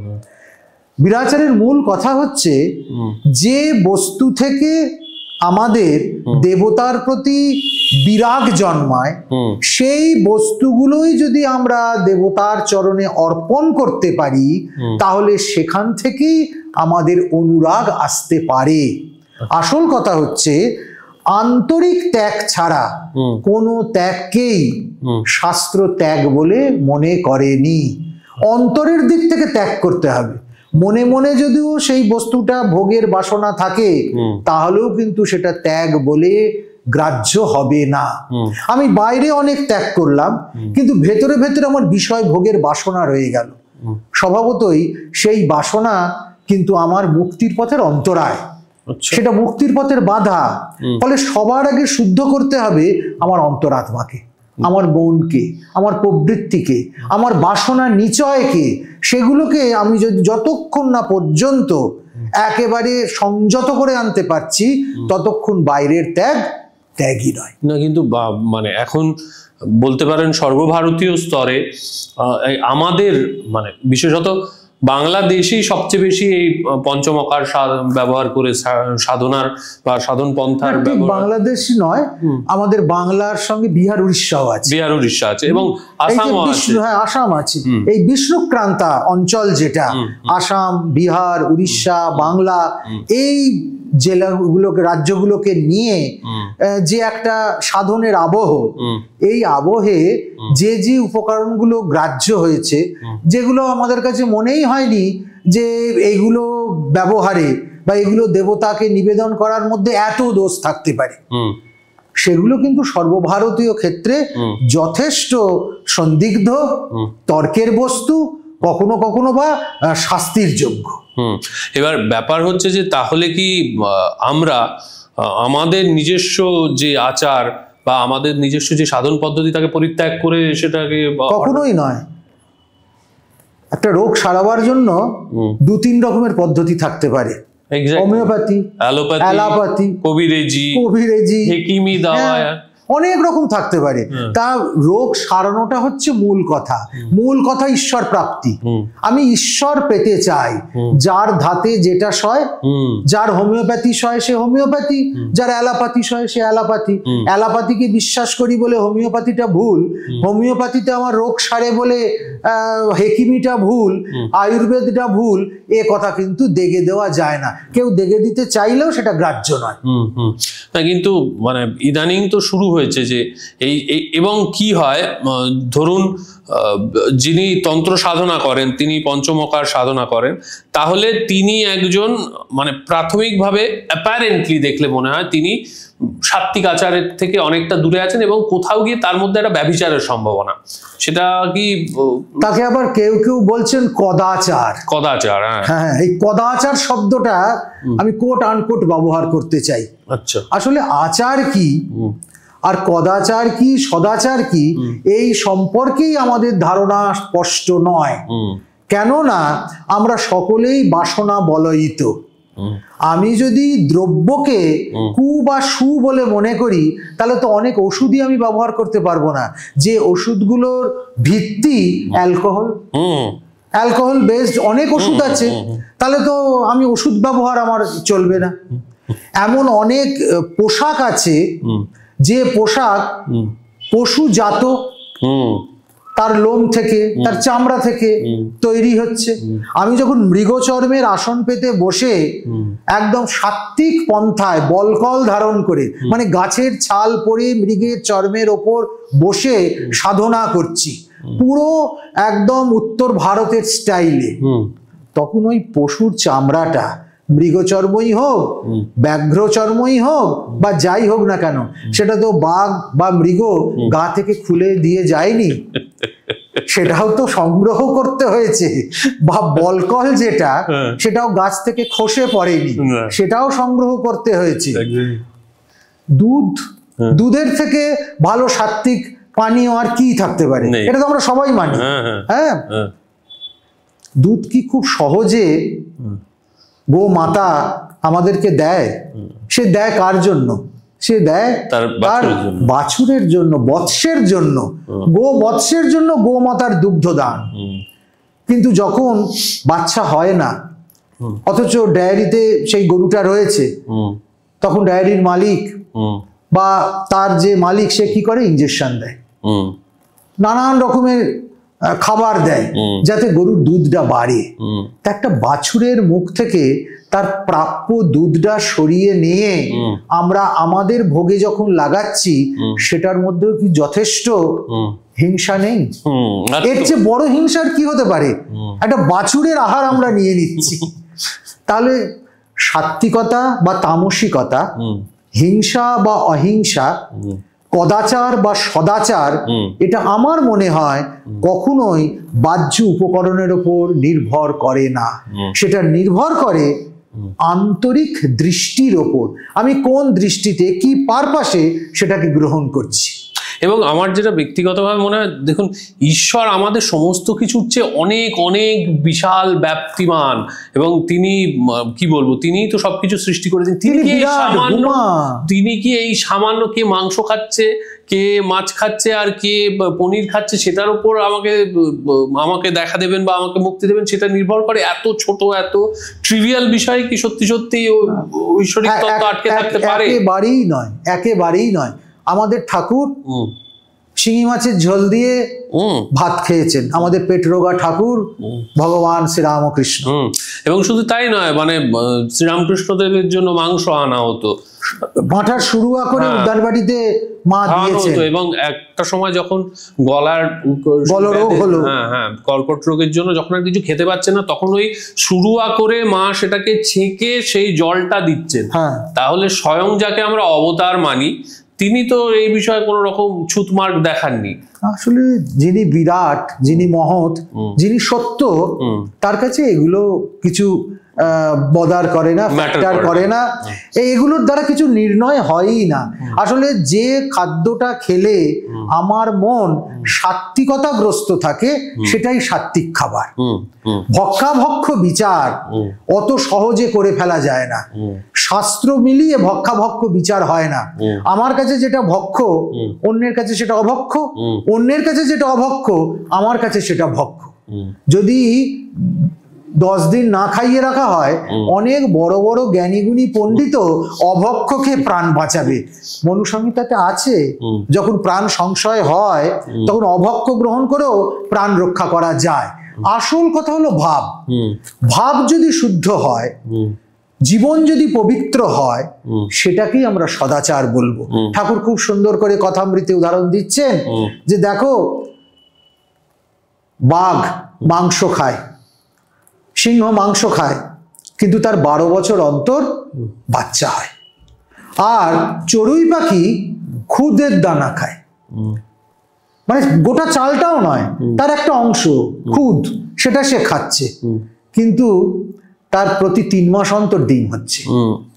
তাহলে কামের বেগ সেটা কিন্তু খাবারের উপর নির্ভরশীল নয়, অনেকাংশে খাবারের উপর নির্ভরশীল নয়, যতটা অন্তঃকরণ আন্তরিক প্রবৃত্তির উপর নির্ভরশীল। আমি যদি আন্তরিকভাবে শুদ্ধ হতে পারি, আমার অন্তরের দিক থেকে যদি ত্যাগ এসে যায়, তাহলে বাইরের উপকরণটা নিয়ে এত মাতামাতি বাঙালি কোনোদিন করেনি, আর ভবিষ্যতেও করবে বলে। আপনি যেমন এটা মানে আধ্যাত্মিক এক্সাম্পল উদাহরণ দিলেন, তেমনি আমাদের একটা আছে, বুড়ো শালিকের ঘাড়েরও নাটক, এরকম যে মূল যে চরিত্র মানে অ্যান্টাগনিস্ট যিনি, তিনি সারাক্ষণ ওই হরিনামের মালা জপ করেন আর বিভিন্ন মহিলাদের দিকে তাকিয়ে থাকেন, সেটাই তার একমাত্র লক্ষ্য। অর্থাৎ তার সঙ্গে মানে ওই খাদ্যাভ্যাস বা বহিরঙ্গের আবরণের উপর বোধহয় সত্যি সত্যি কোনো মানুষের অন্তরাত্মা একেবারেই নির্ভর করে না। যদিও শাস্ত্রে আছে আহার শুদ্ধে সত্য শুদ্ধি, সত্য শুদ্ধে ধ্রুবা স্মৃতি, কিন্তু সেই আহার্যটা একটা অশুদ্ধ ব্যক্তি যদি গ্রহণ করে সেই শুদ্ধ আহারটা, তাহলে সেটা আদৌ তাকে শুদ্ধি করতে পারছে কিনা সেটাও ভেবে দেখবার বিষয়। তাই আমরা জোর দিই আন্তরিক অন্তঃকরণ শুদ্ধির ওপর। যার অন্তরটা শুদ্ধ হয়ে গেছে তার কাছে ভক্ষাভক্ষ খাদ্যাখাদ্য অতটা বড় হয়ে ধরা যায় না। স্বামীজি যখন বিদেশে গিয়েছিলেন তখন তো তার সম্পর্কে লোকজন কমপ্লেন করেছিল, ও অভক্ষ খেয়েছে, এই খেয়েছে, ওই খেয়েছে। ঠাকুরের তখন একটা চমৎকার উত্তর ছিল যে ও করতে পারে, তোরা করতে যাস না। সেটাই যার যেটা সয়, যার পেটে যেটা সয়, মা তার জন্য সেই ব্যবস্থাটা দিয়েছে। কারোর মাছ ভাজা, কারোর মাছের ঝোল, কারোর ঝাল, কারোর অম্বল, ফলে সকলের এক খাদ্যাভ্যাস হতে হবে। সারা ভারত জুড়ে একই রকমের মেনুতে দেবতার ভোগরাগ হবে। এটা একরকম ধর্মীয় মৌলবাদ, এছাড়া আর কিছু নয়। আচ্ছা, এবার মূল বিষয়ে আসি। আমরা আগের বিরাচারী সাধনার যে পঞ্চমকারের যে কথা আপনি বলেছেন, তার মধ্যে মদ্য সম্পর্কে আমরা আমাদের কালী পুজোর এপিসোডে প্রচুর ডিটেইলড এক্সপ্লেনেশনে গেছি, কথাবার্তা বলেছি, এবং তার সঙ্গে আমিষ ভক্ষণ ইত্যাদি। ফলে মদ্য, মাংস, মৎস্য এগুলো হয়ে গেল। মুদ্রা বলতে শুধুমাত্র তো টাকা পয়সা বোঝায় না, সেটারও একটা আলাদা ইঙ্গিত আছে, সেটা আমরা পরে আসবো। কিন্তু সবচেয়ে বেশি বিতর্কিত আবার সবচেয়ে বেশি অ্যাট্রাক্টিভ যেটা, সেটা হচ্ছে মৈথুন, অর্থাৎ সেক্সুয়ালিটির সঙ্গে কোথাও গিয়ে যেহেতু এটা রিলেটেড। তো এই পঞ্চম তত্ত্বটা কি? আসলে পঞ্চম তত্ত্ব একটি গূঢ় তত্ত্ব। তন্ত্র যুগল সাধন পদ্ধতি, একসঙ্গে স্ত্রী পুরুষ মিলে যে সাধনাচরণ, সেটাই হচ্ছে তন্ত্র সাধনা। সেখানে সাধক শিব স্বরূপ এবং সাধিকা তার সাধন সঙ্গিনী যিনি, তিনি সাক্ষাৎ দুর্গা স্বরূপতঃ, তিনি সাক্ষাৎ দুর্গা। আচ্ছা, নিজেকে শিবত্বে উন্নীত করে এবং সাধন সঙ্গিনীকে সেই দুর্গা, পরমেশ্বরী, পরা ভগবতী তার স্তরে উন্নীত করে যে যুগনধ্য সাধন, সেই সাধনই হচ্ছে তন্ত্র সাধন। অতি গূঢ়, অতি গোপন এবং অতি দুরূহ, যা আপাত অশ্লীল, আপাত গুপ্ত, কিন্তু এই সাধন পদ্ধতিতেই জীবের কলিকালে পরামুক্তি ঘটে। আসলে তন্ত্র বলতে চায় যে যার প্রতি তোমার সবচেয়ে বেশি আকর্ষণ, যে ক্রিয়ার প্রতি, যদি দেবোদ্দেশ্যে সেই ক্রিয়াটা তুমি সমর্পণ করে দিতে পারো, যদি দেবভাবে অনুরঞ্জিত হয়ে যেতে পারো, তাহলে ওই ক্রিয়াটাই তোমার সাধনের ক্ষেত্রে উপযোগী হয়ে উঠবে। সেটা তখন তোমাকে আর সাধনের পথ থেকে দূরে সরিয়ে দেবে না। এই জন্য তন্ত্র সাধনায় যিনি সঙ্গিনী হন তাকে বলা হয় শক্তি বা প্রকৃতি। সে কেবলমাত্র একজন স্ত্রীলোক না, সে মহাশক্তির বিকাশ। এবং তান্ত্রিক সাধক বিশ্বাস করে যে ওই স্ত্রী শরীর অবলম্বন করে জগজ্জননী মহামায়ার অপার ক্ষমতা তার ভিতরে আবিষ্ট হয়, এবং ওই শক্তির দ্বারাই সাধক পরামুক্তি লাভ করে। যে মুক্তি কেবল বেদান্ত বিচারের দ্বারা হতে পারে না, যে মুক্তি কেবল মাত্র কর্ম প্রচেষ্টার দ্বারা আসতে পারে না, সেই মুক্তি তার আত্যন্তিক যে নিবৃত্তি, ইন্দ্রিয় পরতন্ত্রতার শেষে যে সামূহিক কল্যাণ, সেইটার যখন উদয় হয় তখন হতে পারে। ইয়া দেবী সর্বভূতেষু মাতৃরূপেণ সংস্থিতা নমস্তস্যৈ নমস্তস্যৈ নমস্তস্যৈ নমো নমঃ। তান্ত্রিক বিশ্বাস করে যিনি ভোগ্যা, তিনি যখন পূজ্যা হয়ে যান তখন আর কোনো কিছুতে তার ভয় থাকে না। যাকে আমি ভোগ করতে পারি, যখন আন্তরিক সমুন্নতির জন্য তাকে আর ভোগ না করে তাকে আমি পুজো করি, তখন কোন স্ত্রীলোক থেকে, কোন স্ত্রী চিহ্ন থেকে আমার ভয় থাকতে পারে? যেটাতে আমার সামাজিক অধিকার আছে, যে স্ত্রী শক্তিতে, যে স্ত্রী শরীরে, যে স্ত্রী লিঙ্গে, সেটাকেও যখন আমি আমার ভোগের উদ্দেশ্যে ব্যবহার করতে পারছি না, সেই যে পরামুক্তির স্তর বা চেতন প্রবাহ, সেটাই কিন্তু আমার আত্যন্তিক মুক্তির কারণ হয়ে যায়। এই অতি দুরূহ এই পথে যারা ভজন না করেছে, সাধন না করেছে, এটা তাদের পক্ষে বোঝা এবং জানা সম্ভবপর নয়। এবং সবচেয়ে বড় কথা হচ্ছে স্ত্রী সহ যে সাধন, স্বকীয়া স্ত্রী নিয়ে যে সাধন, শাস্ত্র বলেছে মানে তাহলে কি সাধন সঙ্গিনী স্ত্রীকে নিয়েই করতে হয়? এই নিয়ে আবার অনেকগুলো পর্যায় আছে, পরম্পরা আছে। সেটা কেমন আমি বলছি একটু একটু করে।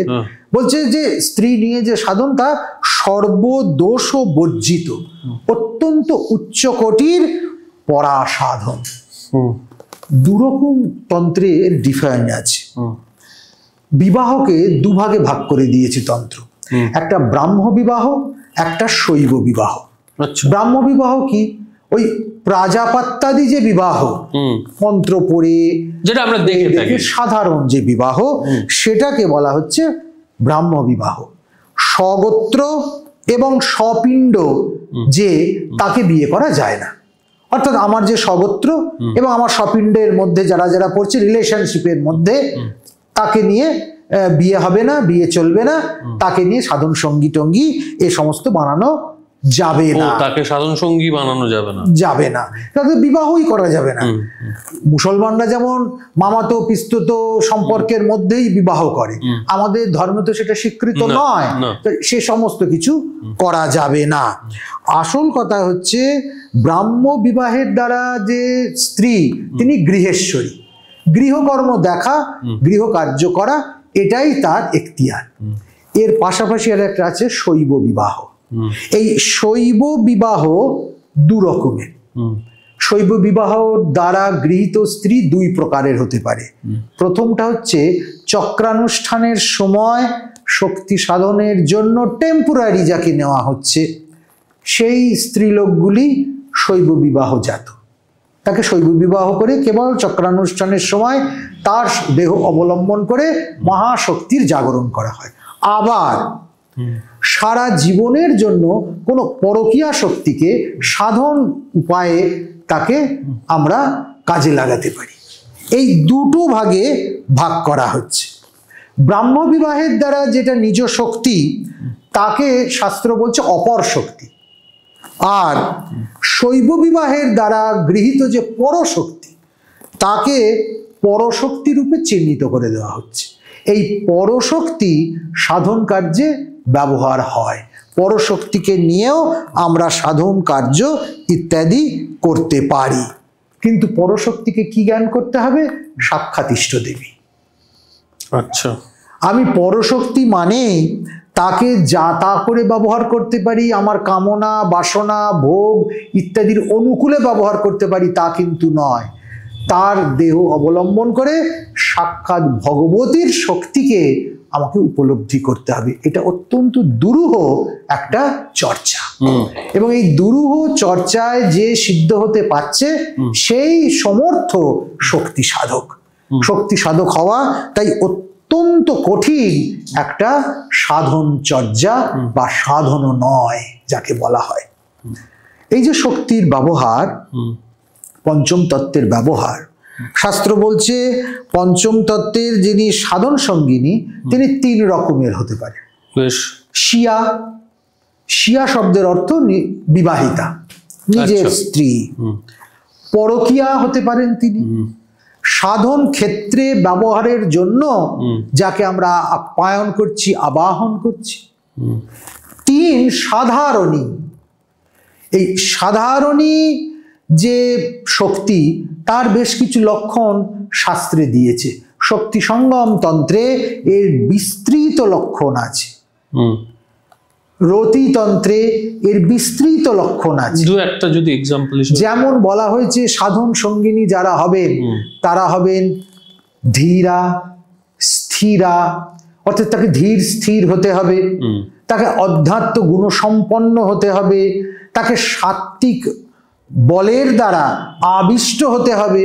অর্থাৎ যে কেউ এই সাধন কার্যে সাধককে অ্যাসিস্ট করতে পারবে না, তাহলে সাধকের পতন হবে। না সাধিকার কল্যাণ হবে, না সাধকের কল্যাণ হবে। এমন হতে হবে যিনি সুন্দরী, যিনি শাস্ত্রজ্ঞা, শাস্ত্র সম্পর্কে তার জ্ঞান আছে, আমি কি কার্য করতে যাচ্ছি, সাধককে কোন কর্মে আমি সহায়তা দিতে যাচ্ছি, এ সম্পর্কেও ওই সাধন সঙ্গিনীর অর্থাৎ শক্তির পরিষ্কার ধারণা থাকা চাই। এবং সে সাধককেও গ্রহণ করবে একদম শিব স্বরূপ। সে কেবলমাত্র তার এই সাধন ক্রিয়াটার সহযোগী নয়, সেই সাক্ষাৎ শিব, যে সমস্ত আশয় মুক্ত, সমস্ত পাশ মুক্ত, সমস্ত বিষয় মুক্ত, একদম শুদ্ধ স্ফটিক সংকাশ। এই বোধ যদি দুজনের মধ্যে না জাগে তাহলে এই সাধন সম্ভব নয়। অতএব মনকে বাস্তব ভূমি থেকে অনেকটা উপরে তুলে নিয়ে যেতে পারলে তবে সেটা সার্থক হবে।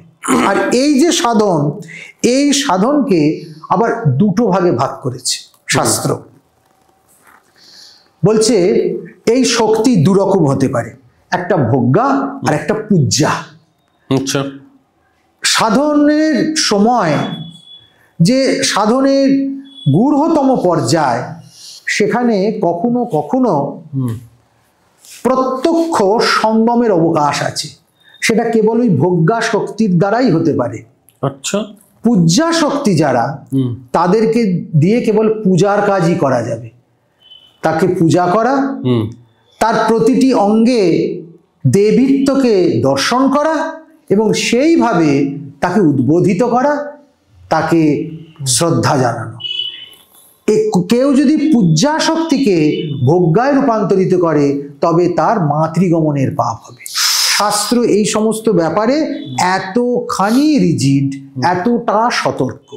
অতএব একদম গুরুপদিষ্ঠ পথে চলে সংযত ইন্দ্রিয় শুদ্ধাচারী সাধক ছাড়া কারোর এই পথে আসা উচিত নয়। কেন উচিত নয়? আলটিমেটলি আমি যাকে নিয়ে সাধন করছি তার আপলিফমেন্টটাও আমাকে দেখতে হবে। তিনি কতটা সেই শক্তিকে গ্রহণ করতে পারছেন, তিনি কতটা নিজেকে সেই স্তরে নিয়ে যেতে পারছেন। এই জন্য তাকে বলা হয় দ্যুতি। দ্যুতি এই সাধন শক্তিকে বা লতা। এই জন্য শক্তি সাধনার আরেক নাম দ্যুতি সাধন বা দ্যুতি যাগ বা লতা সাধন। এই দ্যুতি যাগ 3 রকমের হতে পারে। দ্যুতি যাগের যে ভেদাভেদগুলো শাস্ত্রে আছে তা ভীষণ সিগনিফিকেন্ট। প্রথমে আমরা সাধারণ দ্যুতি যাগের কথা বলবো, যেখানে প্রথম শর্ত হচ্ছে অদ্বৈত নিষ্ঠ সাধক অদ্বৈতে স্থিতিকারিণী শক্তিকে নিয়ে দ্যুতি যাগ করবেন। এই একটা লাইনই এই সম্পর্কে বলে দেওয়া যথেষ্ট কথা। অদ্বৈত নিষ্ঠ সাধক যে দ্বৈত বুদ্ধির বাইরে চলে গেছে, ঊর্ধ্বে চলে গেছে, যার কাছে স্ত্রী শরীর পুরুষ শরীর এগুলো একাকার হয়ে গেছে। এটা শুনতে যতই সহজ বলে মনে হোক, কাজে কিন্তু ব্যাপারটা অত সহজ নয়। বোধে তাকে জাগানো এবং ক্রিয়ায় তাকে সফল করা এটা আরো আরো কঠিন। একদম অদ্বৈতনিষ্ঠ সাধক হতে হবে তাকে, তবে সে এই দ্যুতি যাগের অধিকারী হবে। জ্ঞানার্ণব তন্ত্রে এই অদ্বৈতনিষ্ঠ সাধকের দ্যুতি যাগের প্রণালী বর্ণনা করা আছে, জ্ঞানার্ণব তন্ত্র। আবার যদি তার পাশাপাশি আমরা চলে আসি রহস্যার্ণবে, এই রহস্যার্ণবে দ্বিতীয় প্রকারের দ্যুতি যাগের কথা আমরা পাই। সেখানে ওই জ্ঞানার্ণবের মতোই পূজার বিধান আছে, কিন্তু পূজা শেষে সাধিকার যোনি কুণ্ডে শিবস্বরূপ অগ্নিতে রেতরূপ প্রতিদানের কথা আছে। শিবস্বরূপ অগ্নি আর তাতে রেতরূপ হবি, তার মানে যিনি সঙ্গত হচ্ছেন তিনি সাক্ষাৎ শিবময়, শিবের উদ্দীপন হয়েছে তার। আর যিনি সেই সাধনের সঙ্গিনী হয়েছেন তিনি দুর্গা স্বরূপ হয়ে গেছেন। দীর্ঘদিনের অনেক চর্চার ফলে, অনেক সংযমের ফলে, অনেক নিষ্ঠার ফলে, অনেক জপ ধ্যান নিরন্তর পুরস্চরণের ফলে সাধক সাধিকাদের মধ্যে এই মানসিক সমুন্নতি জাগতে পারে। এটা ছেলে খেলার বিষয়বস্তু নয়। তার মানে তো এটা কোথাও গিয়ে একটা সেক্সুয়াল অ্যাক্টের সঙ্গে ভীষণ একই রকম মানে রিজেম্বলেন্স আছে, কিন্তু এখানে সেক্সুয়াল অ্যাক্টের সঙ্গে ওইখানেই কি তফাৎ হয়ে যাচ্ছে যে তার মেন্টালি সেই মানুষটিকে মানসিক যে চর্চা, যখন একজন মানুষ কেবল কাম কলার চর্চা করছে তখন সে দেহ ভোগ করছে, আর একজন মানুষ যখন সাধন কলার চর্চা করছে তখন সে দেহাত্মিতে উন্নীত হয়ে যাচ্ছে। এই তফাৎটা না করতে পারলে এই সাধনের মধ্যে এসে সাধক সিদ্ধি লাভ করতে পারবে না। সে দেহাতীত করতে গিয়ে আরো দেহগত প্রাণ হয়ে যাবে। কিরকম? ক্ষুরস্য ধারা নিশিতা দুর্গম দূরত্বয়া পথস্বাদ কবয় বদন্তি। একদম খুরের ধারের ওপর দিয়ে হাঁটি হাঁটি পাপা করে যাওয়া, কোনো কারণে যদি কেউ ফসকে যায় ওই খুরের ওপরই পড়বে আর খণ্ড বিখণ্ড হয়ে যাবে, এতটাই কঠিন। আর একটা পর্যায়ে আছে, এটা অত্যন্ত ইন্টারেস্টিং পর্যায়, এটা তৃতীয় দ্যুতি যাগ। এর কথা ওই রহস্যার্ণবে পাওয়া যায়, তৃতীয় যে দ্যুতি যাগের কথা। এটা আরো কঠিন। কি বলা হচ্ছে? শিষ্যভূতা সাধন সঙ্গিনী কিংবা অন্য কোনো সাধন সঙ্গিনী, কিংবা সাধক প্রার্থনা করে নিয়ে এসেছে কাউকে সাধন কার্যে, তাকে বসিয়ে সাধন ক্রিয়া হবে, ভোগপাত্র তাকে নিবেদন করা হবে। ভোগপাত্র তন্ত্রের একটি পারিভাষিক শব্দ, সেটা তাকে নিবেদন করা হবে। বিশেষ বিশেষ স্থলে জপাদি ক্রিয়া হবে, কিন্তু সম্ভোগ হবে মানসে। মানস সম্ভোগের দ্বারা তাকে কামকলা ভেদ করে চিত শক্তিতে উপনীত হতে হবে। একটি অতি কঠিন সাধন নয়। প্রত্যক্ষ স্থূল মূর্তি দেখে সেইখানে তাকে তুরীয় মূর্তিকে কল্পনা করতে হবে। স্থূল মূর্তির যে স্থূলত্ব, লোভ, লালসা, লোলুপতা, হৃদংসা সমস্ত কিছুর বাইরে এসে তাকে মানস সম্ভোগের দ্বারা একদম শুদ্ধ সাত্ত্বিক যে মন্ত্রণয় রয়েছে বা সমুচ্চ পর্যায়ে রয়েছে সেখানে পৌঁছে যেতে হবে। শুধু সাধক নয়, সাধিকাও পৌঁছে যাবে সেখানে, দুদিকে।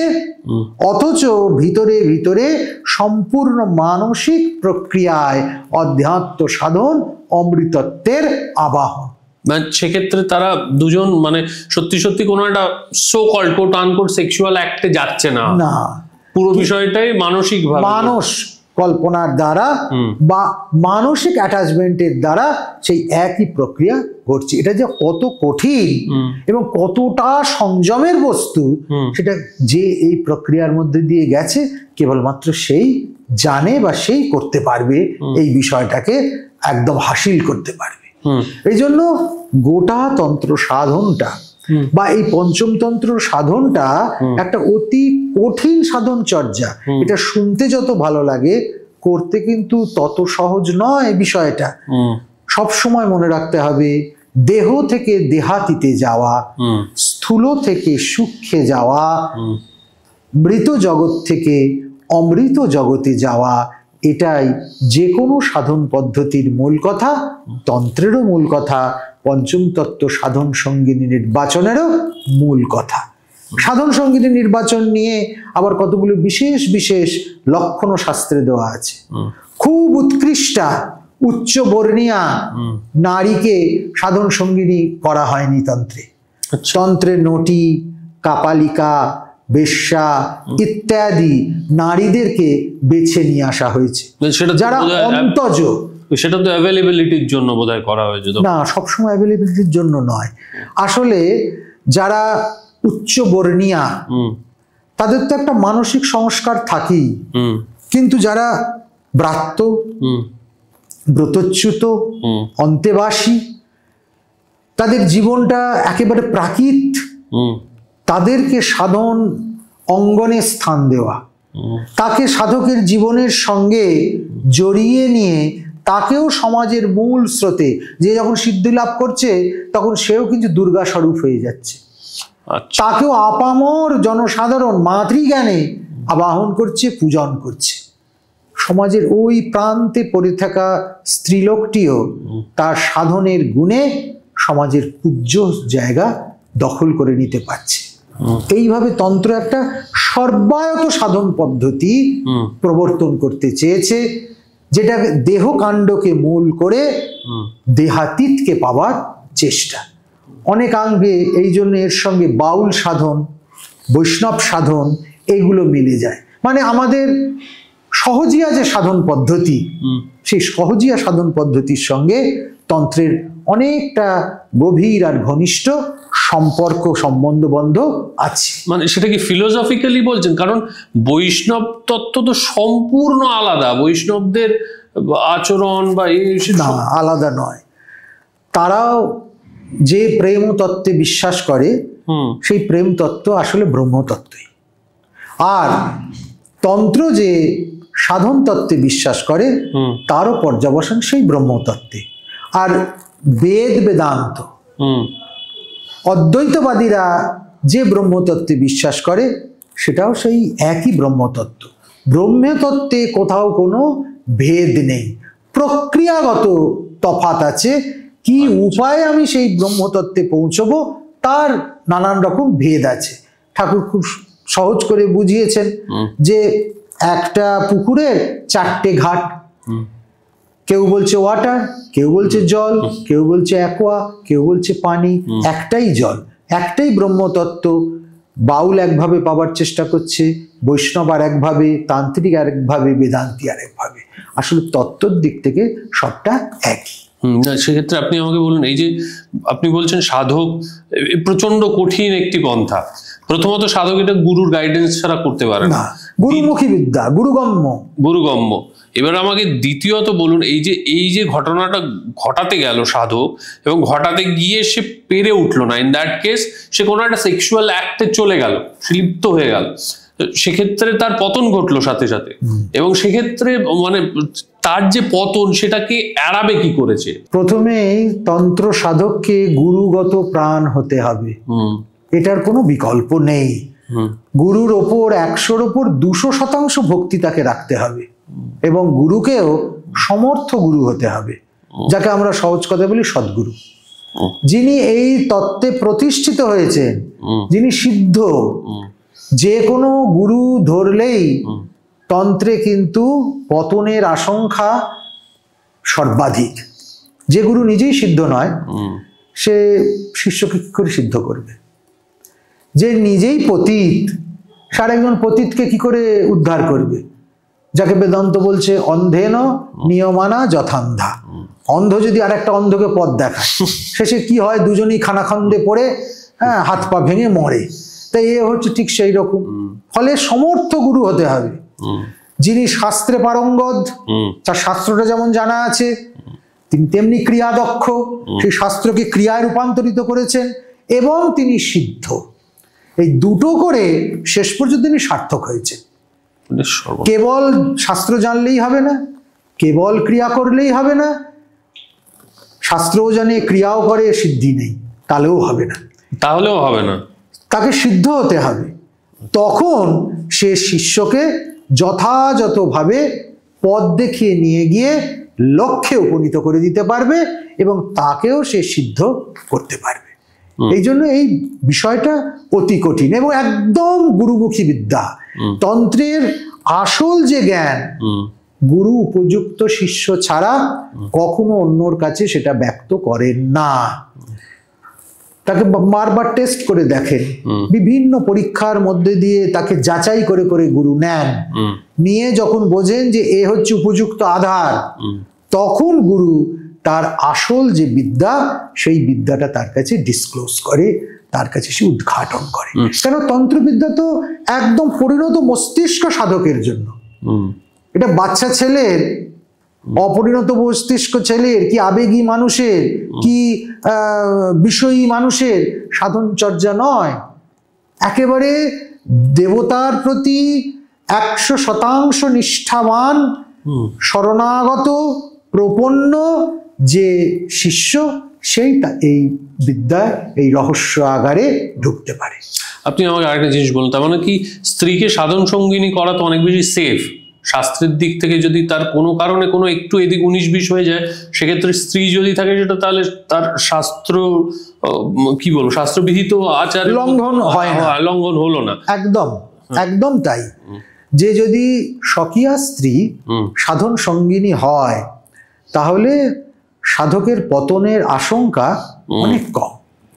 কেননা যদি সে সাধনে সিদ্ধ না হতে পারে, সে অন্তত সাধনে পতিত হবে না। কেন? সে তো তার স্বকীয়া স্ত্রী। সমাজ এবং ধর্ম দুই অধিকার দিয়েছে এই স্ত্রী শরীর অবলম্বন করতে থাকে, অতএব সেখানে পতনের আশঙ্কা অনেক কম থাকে। আজকের এপিসোড যদি আপনাদের ভালো লেগে থাকে, তাহলে অবশ্যই time and tide podcast with সৌরভকে লাইক করতে হবে, সাবস্ক্রাইব করতে হবে এবং কমেন্ট করতে হবে। আর স্যারকে অনুরোধ করব, দেখুন দেখা যাচ্ছে যে সমস্ত মানুষ আমাদের এপিসোড দেখছেন, তার মধ্যে 20% মানুষ সাবস্ক্রাইব করছেন, 80% করছেন না। না, এখন একটা বিষয় উৎসাহ দেবার জন্য আমাদের প্রত্যেকের সাবস্ক্রাইব করা উচিত। প্রত্যেকে করুন, তাতে আমরা সবাই উৎসাহ পাবো, সৌরভ তো উৎসাহ পাবেই। ওকে, থ্যাংক ইউ সো মাচ। সবাই খুব ভালো থাকুন। মায়ের আশীর্বাদে আপনাদের প্রত্যেকের জীবনে সুখ সমৃদ্ধি নেমে আসুক, এই প্রার্থনা করি।